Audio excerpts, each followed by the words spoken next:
Now back to the Opie and Anthony Show on Sirius XM.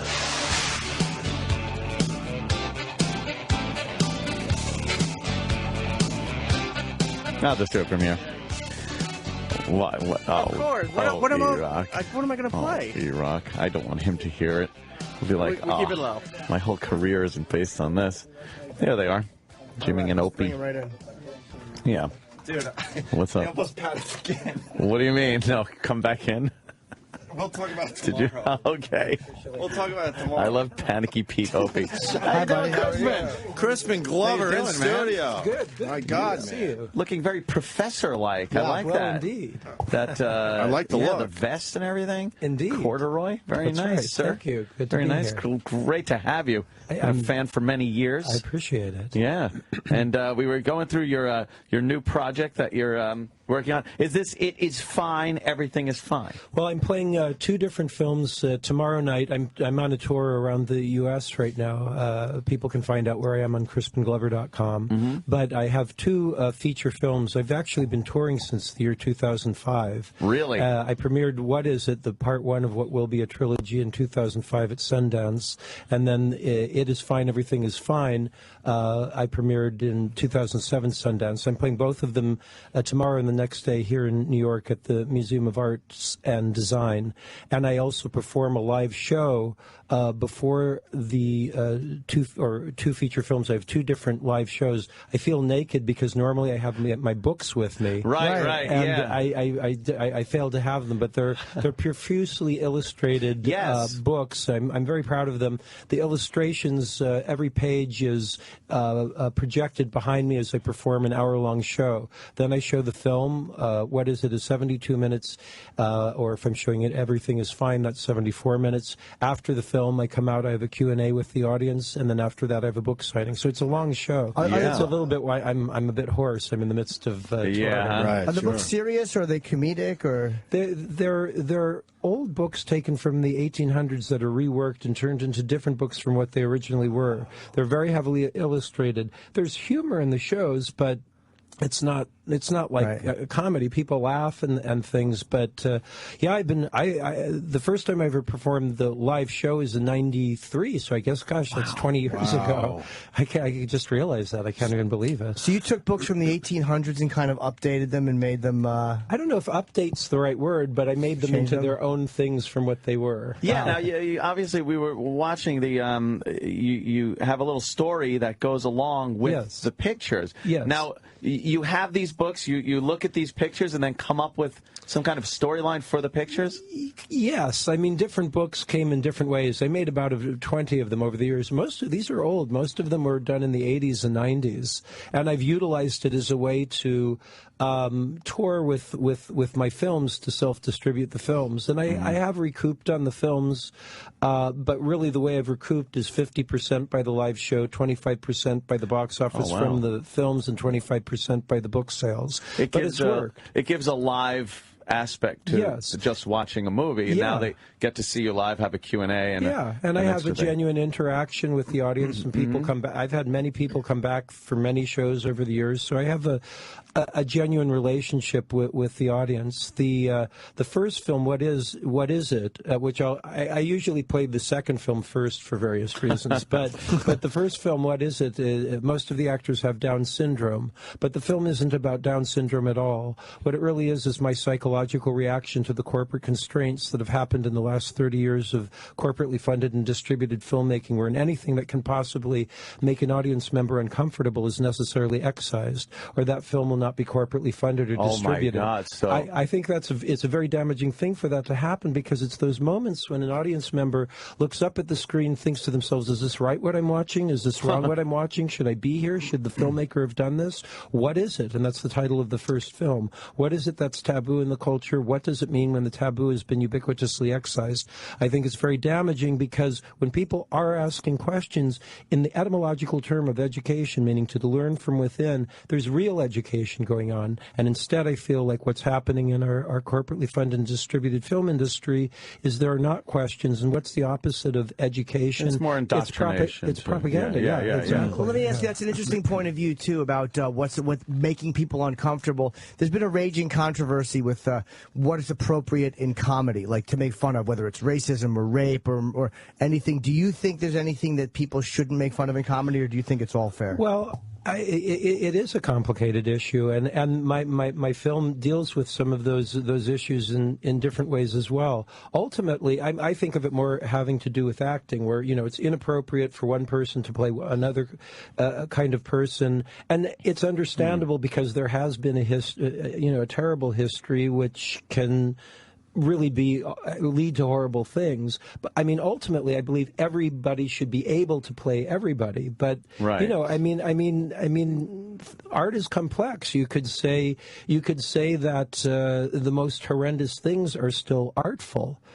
So it's a question of what your purpose is, really. You're right there, because if you think of and look at Tom Hanks playing Forrest Gump, right, that's completely acceptable and looked at as a very dramatic and wonderful thing. But then if you take somebody that's known as an offbeat prop comic and they play that part, it might look exploitive. And you're trying to make fun of it instead of trying to kind of Yeah. In the film, what is it? The actors that have Down syndrome are not necessarily playing characters that have Down syndrome, and that in of itself strangely has a taboo quality. Absolutely, If you see, sometimes people think that I'm saying that it's taboo to have actors with Down syndrome in a film. It isn't. You'll see that in television shows, but what you won't see are actors with Down syndrome playing characters that do not necessily have Down syndrome. They always play someone with Down syndrome.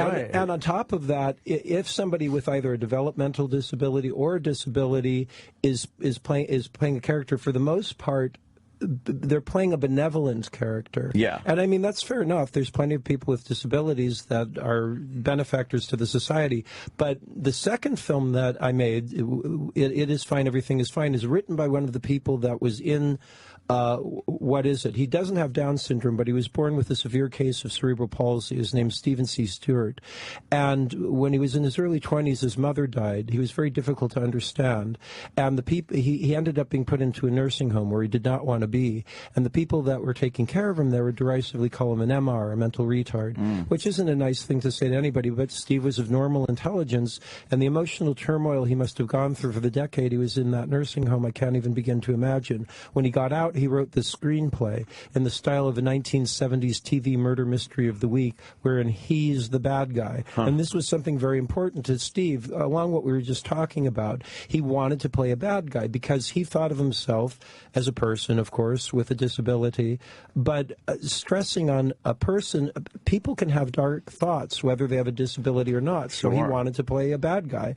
He considered himself he would have called himself a handicapped rights activist back in the 70s. But this film, when there's something about that he wrote it in this genre style, as opposed to a standard autobiography, it brings out certain truths in his lives that really, when the whole trilogy is done, this film will be the best film of the trilogy. But not only that, I feel like it'll be the best film I'll have anything to do with in my whole career. I'm very passionate about the film. Don't you feel you're giving people much too much credit? Because this could be interpreted as your intentions being, kind of not like you're doing this to get a rise out of people instead of what you're doing. Now, your intent, obviously, when you explain it, it makes perfect sense. But people never want to get that deep into things. Well, this is why I've been touring for so long. I have not put these films out digitally specifically because I'm aware of exactly what you're saying, particularly with What Is It?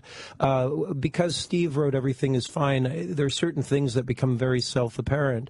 But I am with every screening of the film, and I have a Q&A.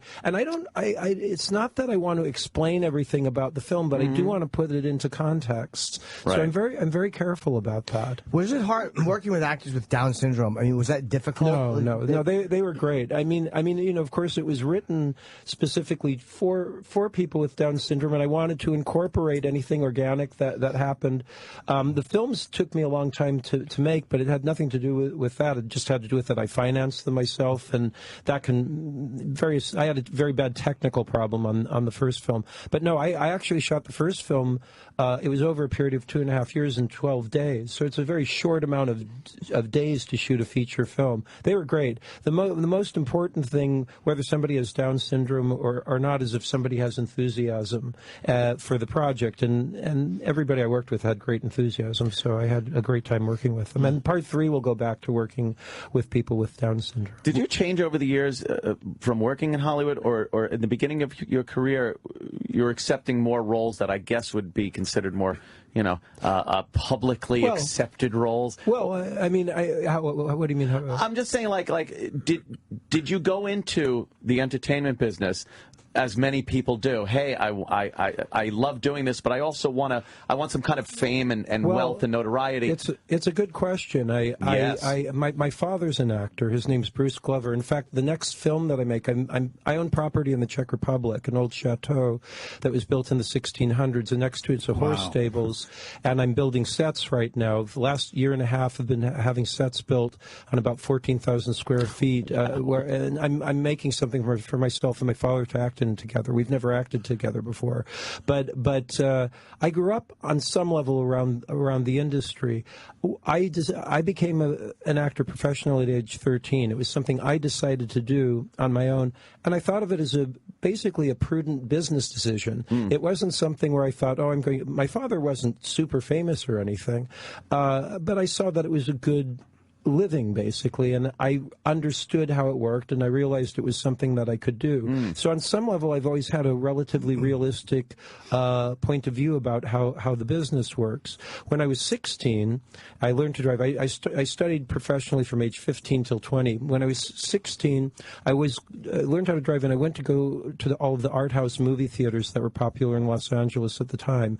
And this was 1980, and most of the films that I was seeing were films from the 1970s, 60s, but films from the 20s, 30s. But what I was noticing were these great films that were asking questions, and I was really excited about that. And I thought, what a great form of art to be entering into. What would be an example of one of those movies? Because I'm trying to think. I don't know. 5 Easy Pieces with Jack Nicholson, Easy Rider, 2001: A Space Odyssey, Clockwork Orange.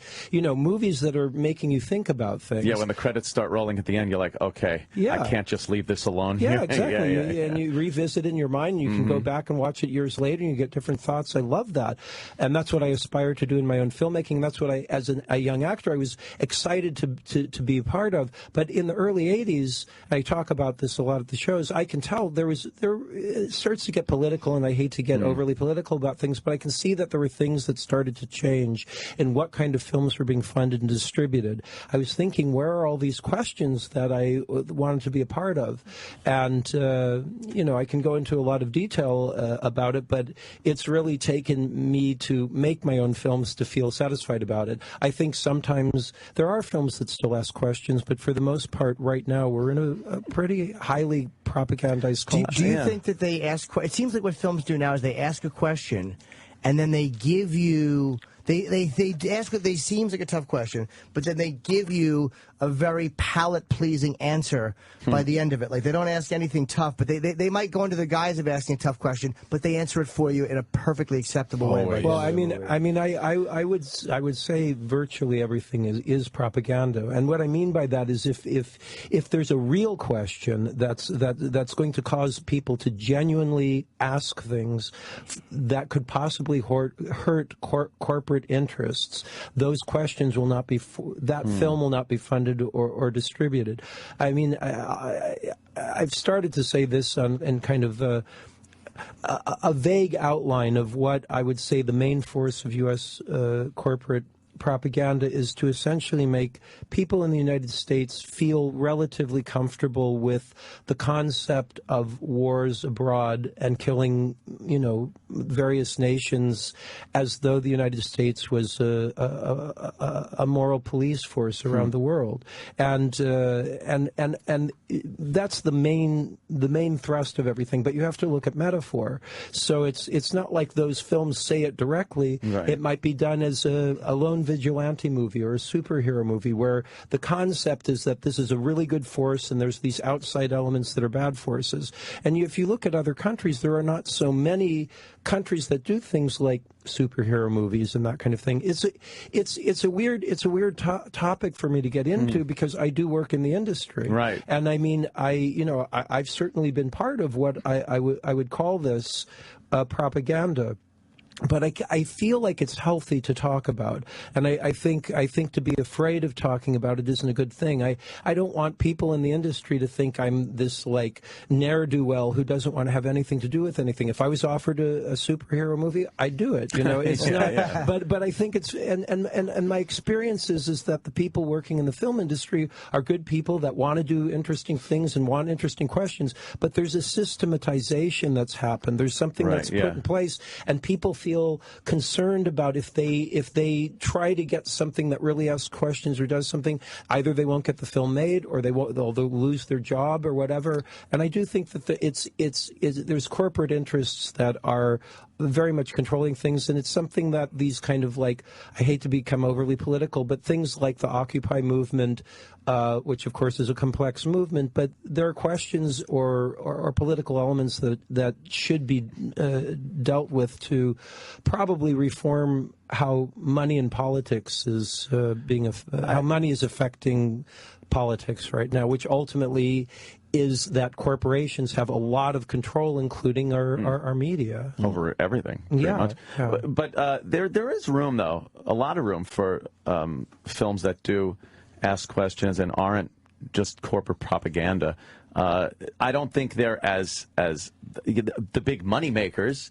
You know, they're not the major. This is something I disagree with. People often say, well, the kinds of movies, the reason that they're funded is because this is what people want to see. That I don't agree with that. I think that the reason that the films are funded and they're highly distributed is because they are corporate interests. So therefore, people go see them.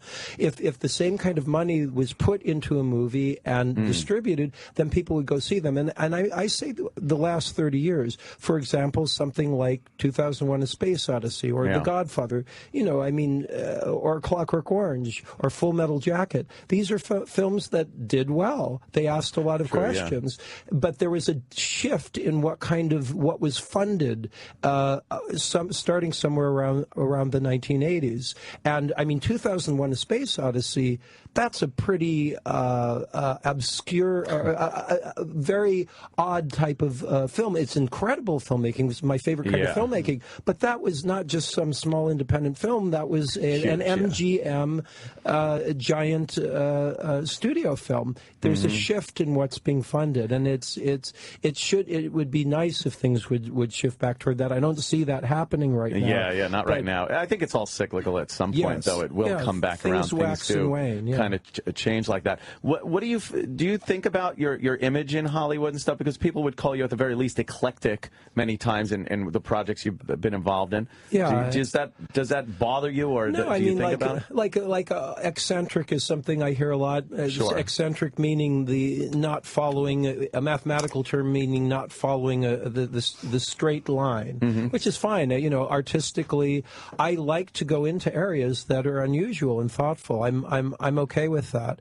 and I get more concerned in terms of just within the business that people will think I'm like this kind of person that would be difficult to work with. That I don't like. But that isn't the case. I've been working for over 30 years. I've worked with many people over and over again. I as much as I have questions about these things, I'm very grateful to be part of the film industry. It's let me fund my films. It's let me have the time to tour with the films and meet the people that are interested in what I'm doing. So I do get concerned about that. I know that on some level my public persona is that of this kind of almost psychotic person, and I'm not. But I've never really gone out on like some public relations tour to try to fix that. I've always been relatively comfortable with it because my artistic interests go into areas that I want to go as whatever it needs needs to be to get to some interesting, thoughtful place. Right. But as far as business, I mean, I made these films, I tour with these films. I have to be very centric as a filmmaker and as a business person. So in reality, I am a centric business person and eccentric, perhaps, artist. I think people have the impression, though, that you go into a business meeting and just start bouncing off the walls and whatnot. Probably. Yeah. I mean, that's what probably people think. But it would. How would I have that How would you get to this point? Or worked as long as I have? How would you dress yourself in the morning? That's right. Exactly. Yeah. You should put that, like, if you do put this stuff online or release it on DVD, because you like to explain it at the end. Would you have some kind of an explanation in a video where you could put online where you could kind of have that feeling to it? I don't foresee that I'll do it. The trouble now with digital, and the music industry has been, the CD industry specifically has been decimated because of piracy, and I'm concerned for the corporate film world. I wish there was this is an area where I really wish they were going in and to the politicians and saying, come on, let's get some laws figured out about how to regulate this. Of course, it would have to be international, but I'm concerned about what will happen in the future. I can recoup on my films, which everything is fine with $200,000 budget to get to a 35 millimeter print. It has a great production value for that. I'm very proud of it, but it's a very relatively low cost for film. When I've been able to recoup, but when you're talking about tens or hundreds of millions of dollars, if piracy gets to the point where people can just download a high quality film in seconds, why people justify that and they go, okay, well, I'm going to do it. How will the film industry then recoup? I don't understand. They always find a way. It's really weird. Like with Lars and Napster, they found a way. Like they always it gets pirated for a while, but then they always find a way to put a digital stop to it. Like but it didn't because I mean the CD sales have essentially stopped. The way musicians make their money now is by touring. Right. It truly switched that industry around. And I'm touring with my film, so that's again how I'm doing. But I wonder what's going to happen once you can get a 20 gigabyte full bodied film downloaded in seconds. Why would anybody go pay for the same thing when they can just get a digital theater at home for $1,000 and the rest of the life they're set to have free entertainment? I mean, are CD sales suffering, or is it because I know CDs themselves are doing terrible because the clunkiness of it. Yeah, but is the music sales meaning like? I always thought artists would do well on iTunes because there's little overhead. I think it's making a little bit of a comeback. Yeah, because there's no overhead whatsoever. But there are a few years where Crispin Glover's point is accurate. I think it's. I mean, I'm not an expert, but I think it's okay. It isn't at the height that it ever was before, but also you have to figure it is different with music. You can make an album relatively inexpensively. I mean, of course, you can spend a lot of money on an album, but you don't have to. Whereas even the least expensive film, you're going to spend a lot of money. Right. So it's like if DVDs start becoming, or the digital download for a film becomes free, and somebody's trying to justify whether they're going to spend $20 on a DVD or just download it on some site, and they don't have to pay for parking, and they can project it digitally at home. What's the choice? Well, no one's going to make a movie for $200 million. Is your point? Well, why would you do that? Yeah, I mean, the risk would be too great. I would think. I mean, I don't know. I'm part of the industry. I want it to be okay. And then, of course, my own concerns about my films. But this is a big part of why I personally have no plans to put it out digitally, because it would just. I've been touring for 8 years. It took me 6 years to get to the point of recoupment. If I'd put it out on DVD, it would have been all over the internet, and I wouldn't have been able to recoup. With that said, when part of you has to think, man, I wish more eyes would see my project, right? Yeah, well, particularly Everything Is Fine. I am very protective of what is it. Like, I don't want clips of it around on the internet. I'm protective of the actors. How many people do you think have seen your film? Thousands, but not hundreds of thousands. Of course, I'd rather hundreds of thousands. And you're okay with that? Well, I'm a practical business person. But there's a on one weird level. balance there. I understand what you're saying, but there's also the ego that you want to feed a little bit. Like, I wish more people saw this. There is that part of me, but I'm a realist ultimately, and even like I was describing how I entered the business, it's like on some level business first.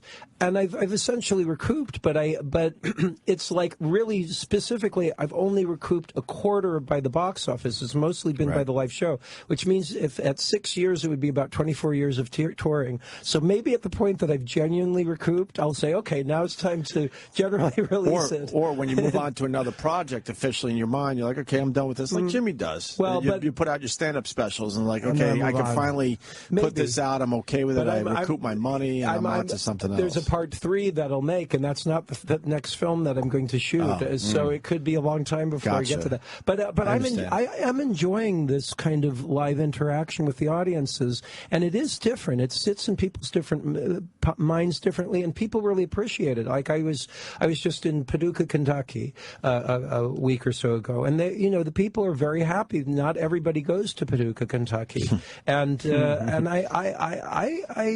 I can feel that.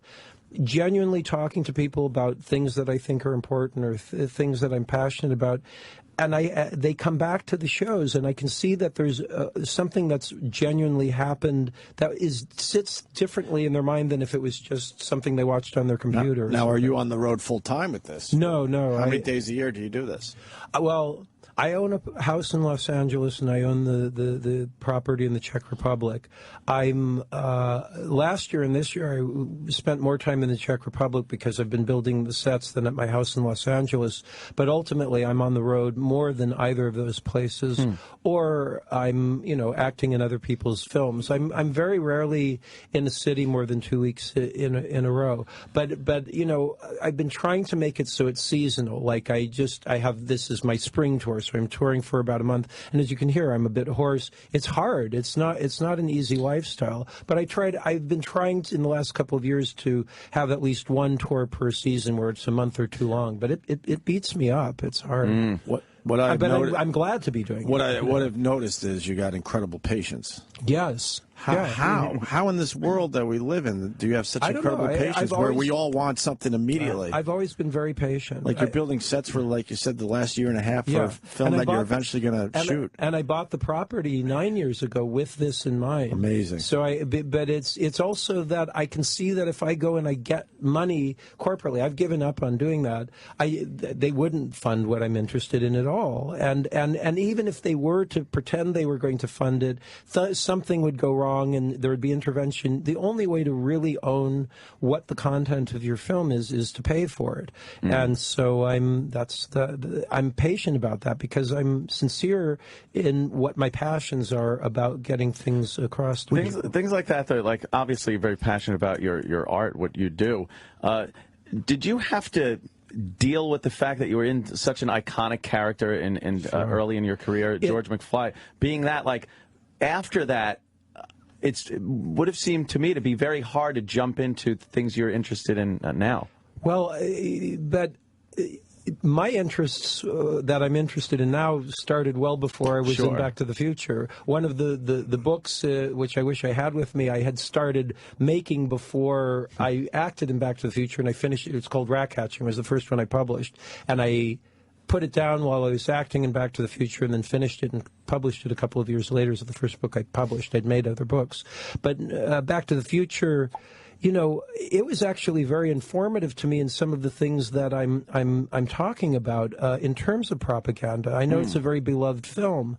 But I was only in the first film. There was they had taken the molds of my face from the old age makeup from the original film and put another actor into prosthetics that were made from my face. And then interspliced a very small amount of footage of me from the original film in order to fool audiences into believing that I was in the movie. Because of my lawsuit, there are rules in the Screen Actors Guild that make it so producers can never do something like that again. I'm proud of the lawsuit, but the reason I bring it up is because the reason that I didn't end up being in the film, it's more complex than this, but I was asking questions that the producer's director didn't like. Right. I actually did work again with Robert Zemeckis, strangely enough, when I did Beowulf, and had a very good working relationship with him. But there was a different end in the original draft that I read for the screenplay.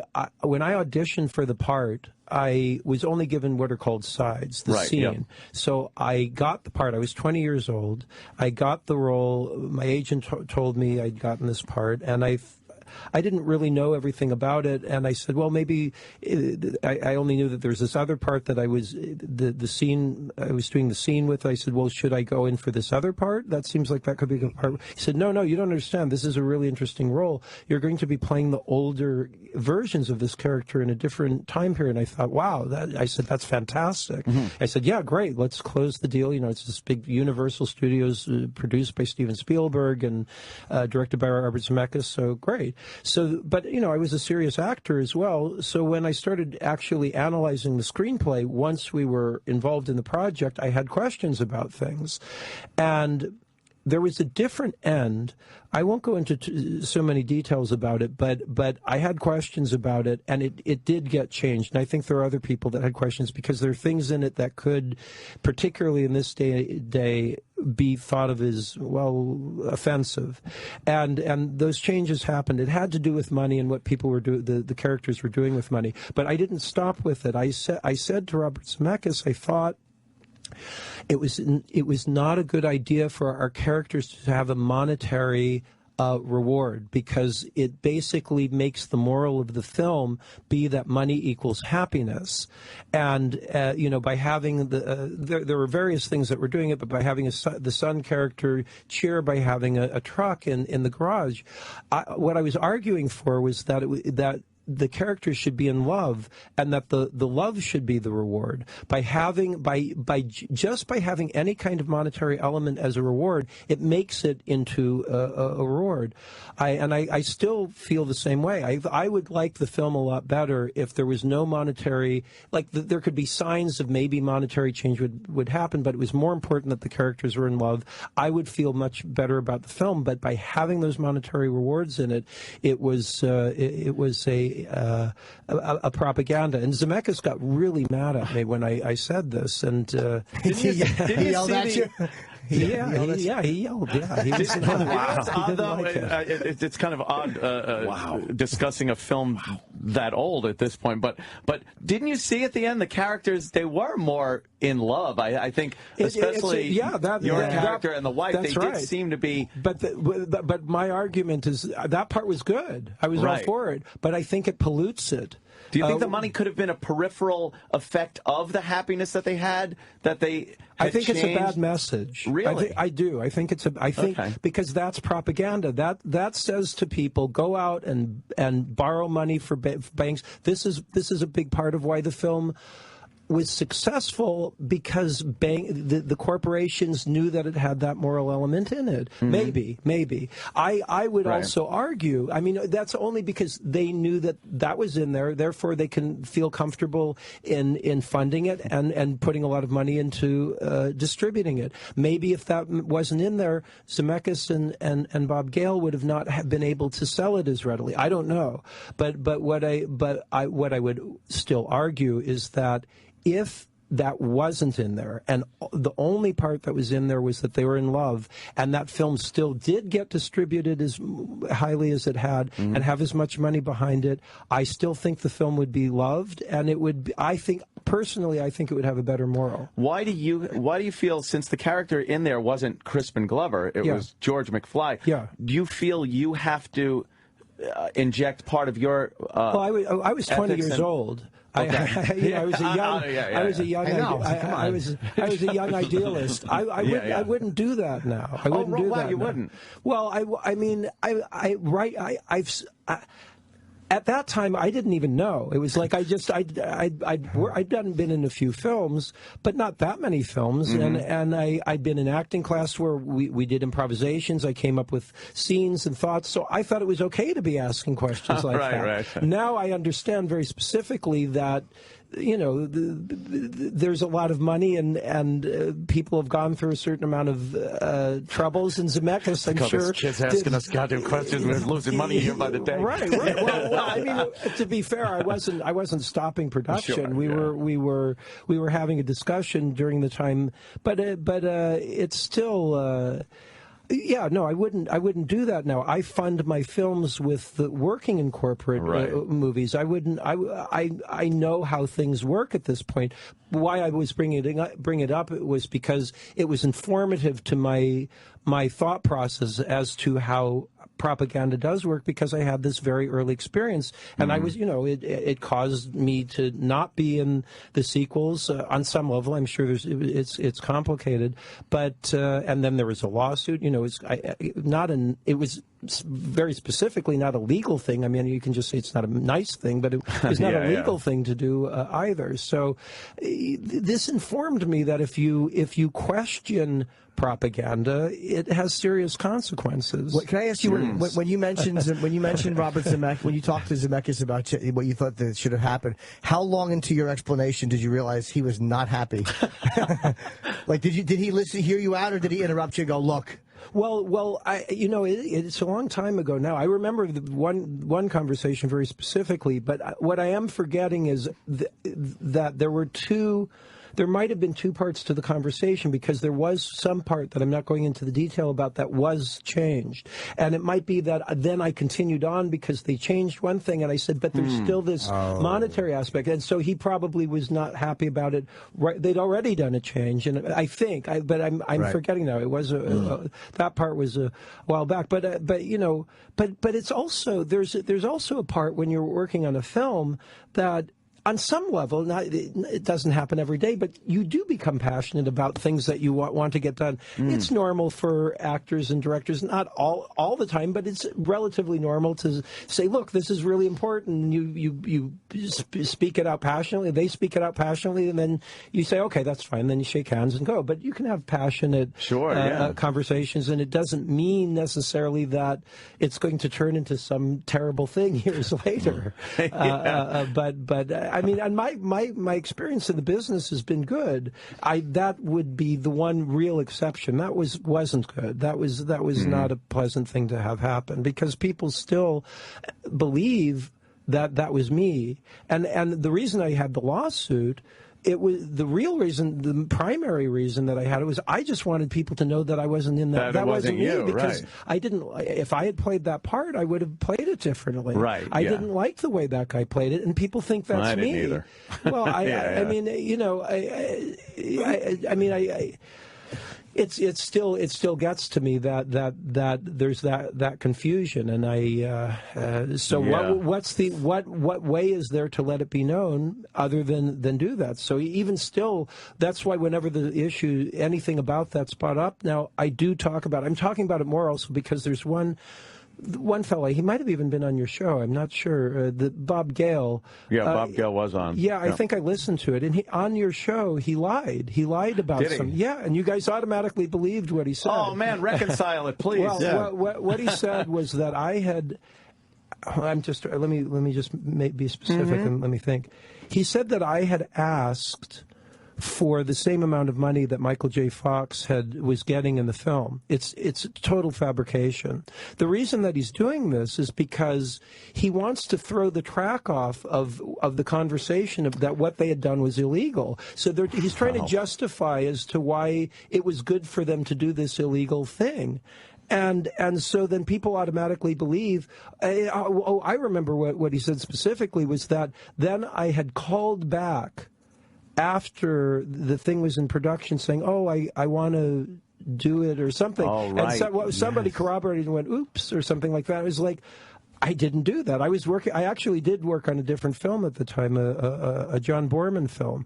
But what happened in the negotiation was I actually wanted to be in the film, but the offer was less than half of what Leah Thompson and Tom Wilson, who had similar-sized roles. Sure, yeah. And it wasn't fair. My agents didn't think it was fair, and it was a sequel. I got paid the same amount or more than what I was being offered for Back to the Future to do this other film. So it was just like a monetary, and of course this was a gigantically well-grossing film. Huge, but it's also why did they do that? It's because I read a great book I recommend anybody read called How to Win Friends and Influence People by Dale Carnegie. I only read it like in the 2000s. I wish I'd read it when I was like a teenager. But one of the things that he really illustrates well is don't prove people wrong.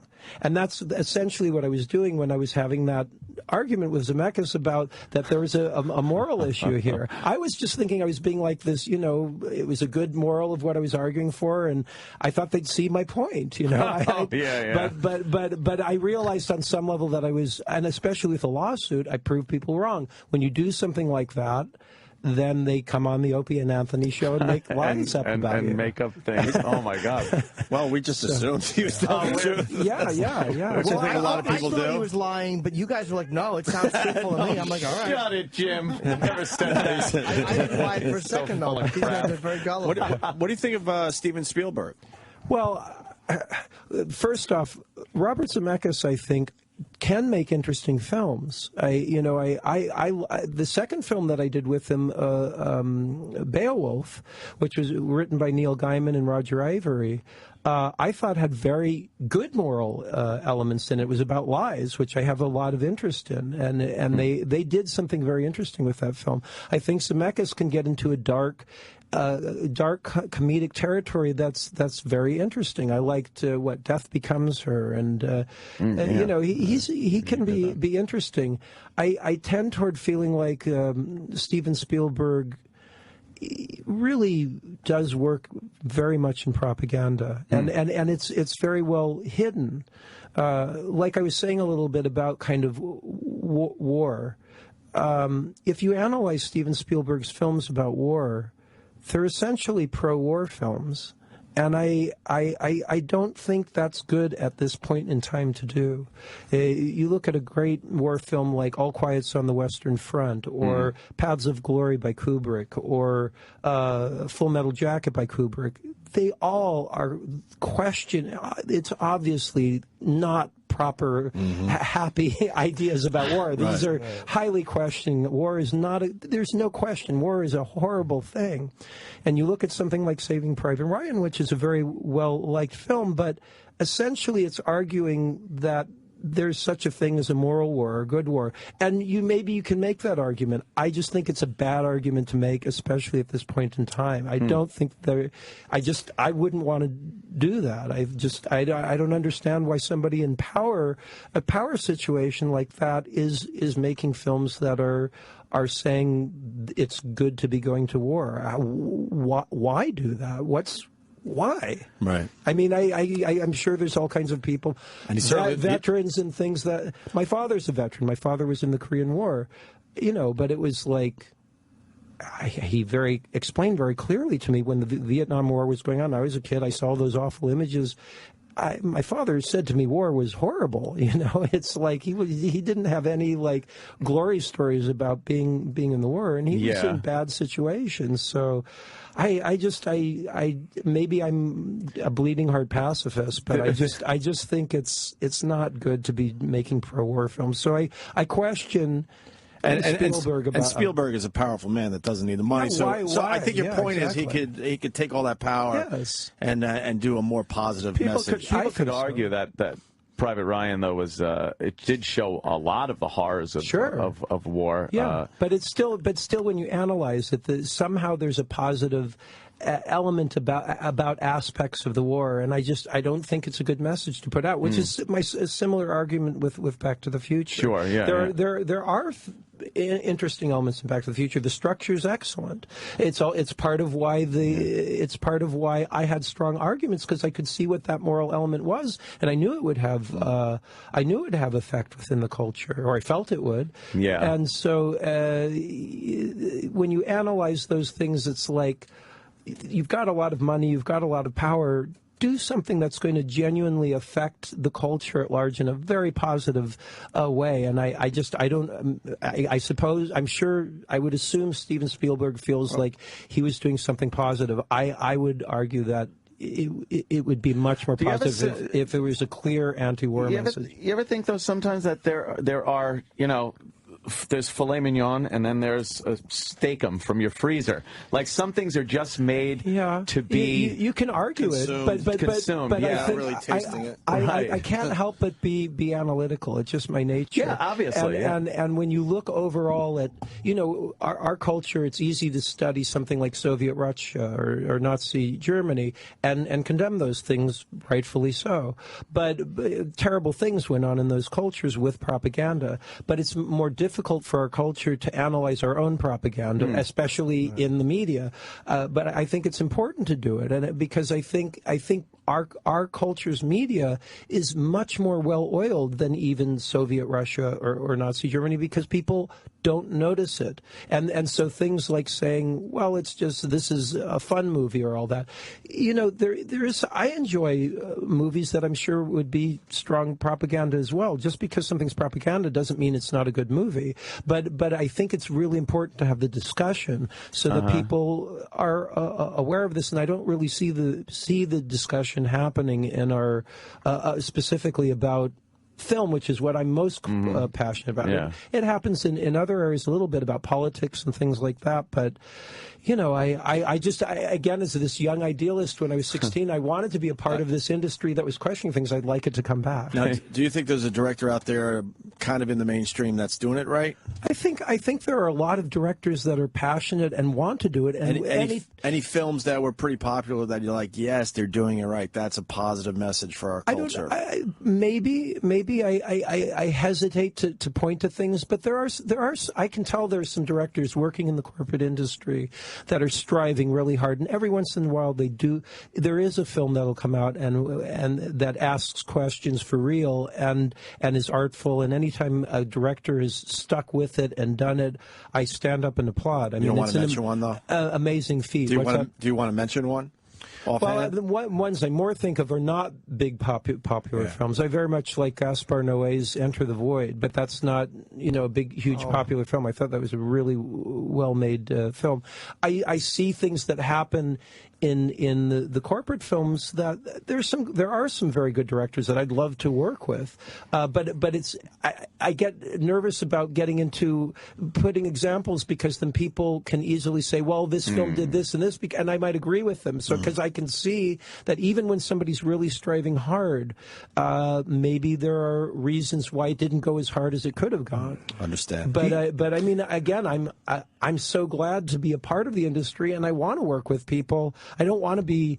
It's difficult for me to talk like this because I feel like so many people are friends with Spielberg or Zemeckis, and they think I'll never work with this guy. He's a jerk. I'm sure nobody in this room is friends with those guys. Believe me. Well, but like Bob Gale was on the show, so it's like it does happen, and I. Well, you set the record straight today. I'm glad. No, I'm glad. And we apologize for that. No, it's not your fault. We didn't have your phone number. It's not. Yeah. I mean, why wouldn't people think something's true? But the reason I point to it specifically is he was involved in something that, I've seen even when I use the word illegal, that people go, oh, drama queen. But very specifically, I saw somebody write those words. I have them tattooed over my ass. But very specifically, it was illegal, and so and he was a prime architect of that illegal activity. So there's a motive to make something seem, like it was justified to do this, and that's why he's saying these things. Should have just looked at him and just said, "Now don't con me, Bob." Yeah, I mean, he's the guy. He said a lot of things. It's not just that. There are negative things that have been said to me and then about me on the Blu-rays that are not true. And a commentary, really? Yeah. He said things that are like. I haven't listened to it all in completion myself, but I've had people come up and say, "Did this, and this?" I said, "Where did you hear that?" And they said, "On the commentary on the Blu-ray for Back to the Future." And it's always from him. It's not from Robert Zemeckis. It's not. I mean, Steven Spielberg doesn't comment at all. No. But anything. Bob Gale still is. That's his main career at this point as well. He doesn't really write films anymore. He's not involved in the industry other than having to do with things having to do with Back to the Future. So I think the fact that there was this lawsuit and he has a lot of focus specifically on that film series, he has a lot going on in his mind about it, specifically that there was an illegal action, and it's in the public record, so he has to justify it. It is just an odd thing that the movie did become so beloved in American well, society. and part of it is part of it is that there are good structural elements, there are interesting things in it, and unfortunately, that element. There are other movies that in the history of U.S. filmmaking that do similar elements with their structure, where it seems as though it's about love, but there's a monetary reward, and they're very popular films. I think a lot of people see it though as boy, who wouldn't want to go back in time and change things really for the better when you then come back and you're like, wow, I fixed it.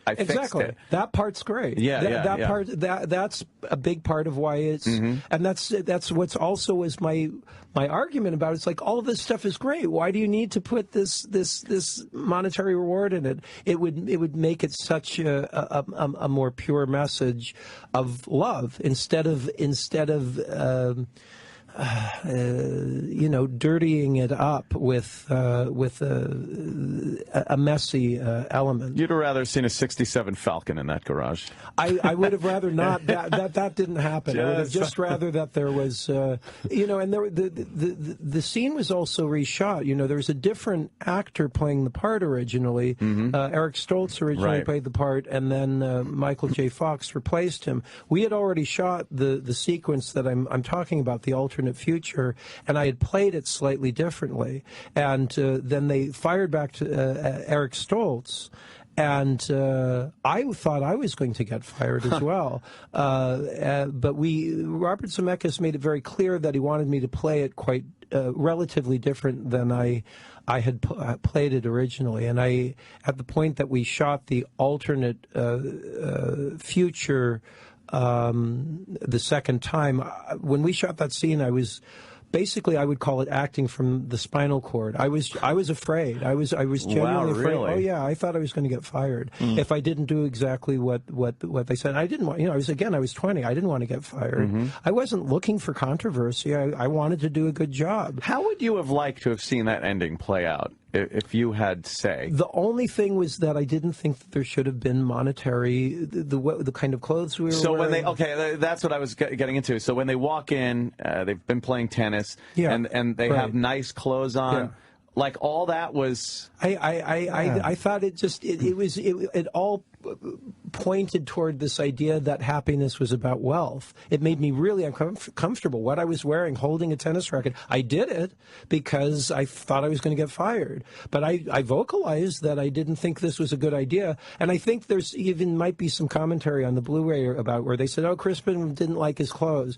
I didn't care about the clothes. It was like I cared about the message, and so that was a very specific message. I didn't write. I wouldn't do it now. Obviously, I wouldn't make that complaint now. I would have looked at the whole screenplay. I would have analyzed what was going on. I would have known, okay, there's this element of propaganda, and maybe I'll say something, and if they don't want to do it, fine. But I was 20 years old is really quite young. I hear you. Just don't understand how compelling this is for me to ask you this. Sure, I'm glad to talk about it. Yeah, I was just wondering, because I think the happiness and how do you show success?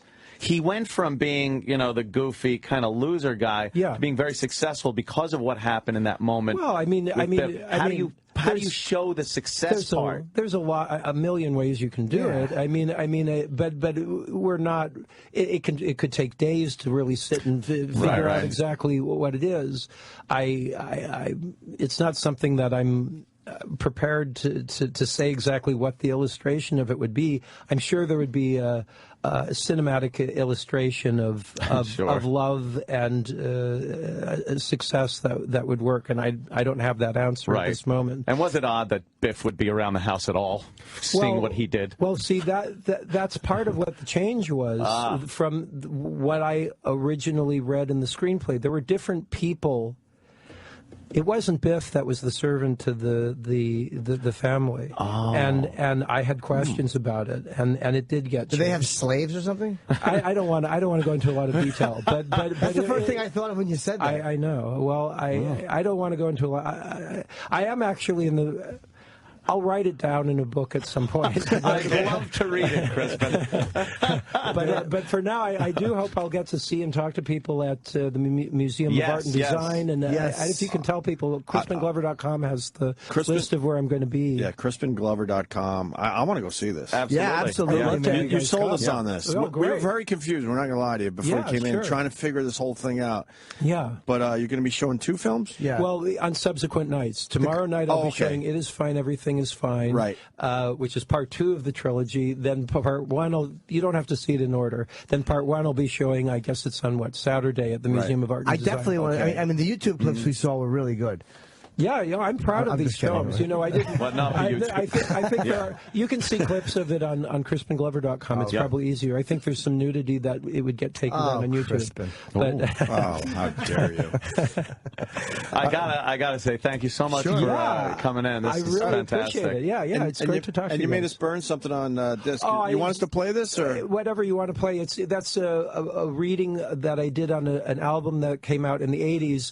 It's a little bit different than what I perform at the shows because there's no music and I perform it differently. I was much younger when I did that, but it gives a kind of an idea of what some of the live performance is about for radio because there's a visual component. Of course, that's not there, but I bring it when I come in on radio shows. Right. All right. Which one can we play out of this? So either selected readings of Rat Catching or selected readings from probably selected readings of from Oak Mott is a nice one, or either one. All right, E-Rac's going to play it into break for us. Crispin Glover and Crispin Glover on Twitter. Thank you very much. Thank you so much. I really appreciate it. Come on back. Yeah. Well, great. Rat catching. Studies in rat catching for the use of schools. Chapter 1. In the following elementary treatise for the use of public schools, I propose following exactly the same plan as my parson. A good fellow, not afraid of a ferret or a rat, does with his sermons. That is, divided into different heads, then jumble up all the heads with the body, till it becomes as difficult to follow as a rat's hole in the soft bank. And to begin with, I'm going to talk. Discretion will not rule. I faced a lion about being a young nothing from having rat. Don't be bitten. It is to be remembered that the plague usually produces notable polynucleosis. Opening cuts on a large mammal. I don't care to defend myself. Partly skinned. The skin, wrong side out. This is a tiring, long story to write, and I've not quite done it yet, for I must finish with the Sandpit Man. He said that in a fit of rage, he had thrashed his wife to death with his fists, and that his boy, having seen him do it, had gone mad with fear, and was so bad, especially at night, that if he had not got a bulldog sleeping with him as a sort of friend, he would go into a fit with fear, and was often unconscious for hours. It was an ugly story, and I'm glad to say with the death of the Sandpit Man, the miserable part of the children's life ended. The Sandpit Man violated a lamb. Bones tear your flesh. Look, he's just the gentlest-hearted beast out, and there's not a puppy in the kennel nor a child in the village who does not know this and impose on him shamefully. Only last Sunday I had a lamb's skin removed. It was the one that gave the Sandpit Man the terrible disease.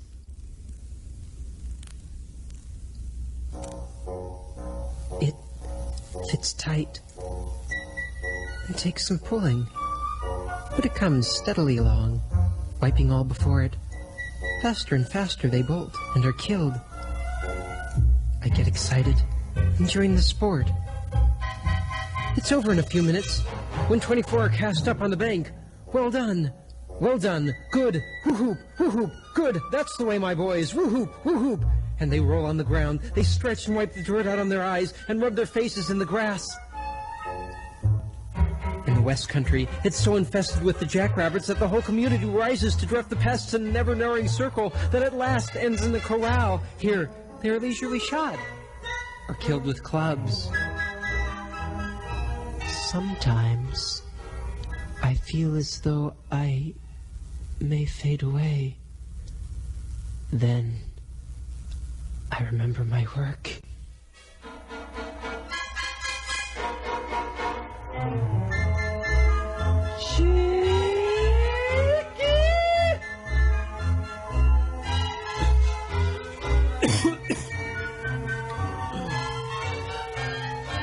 I once killed a rat inside a church. I found it during a long sermon. But for the life of me, I can't remember what that sermon was about.